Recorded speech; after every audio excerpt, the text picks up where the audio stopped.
आज का दिन है जुम्मा, मुबारक का दिन।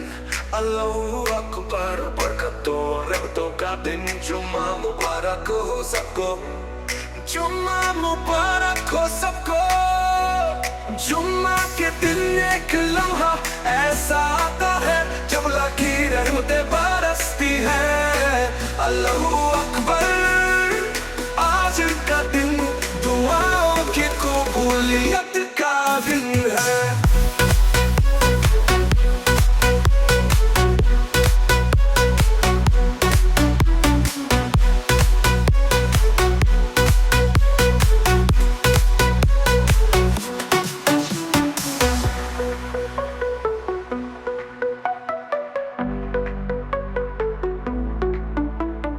आओ मिलकर अल्लाह का जिक्र करे। अल्लाहू अकबर, अल्लाहू अकबर।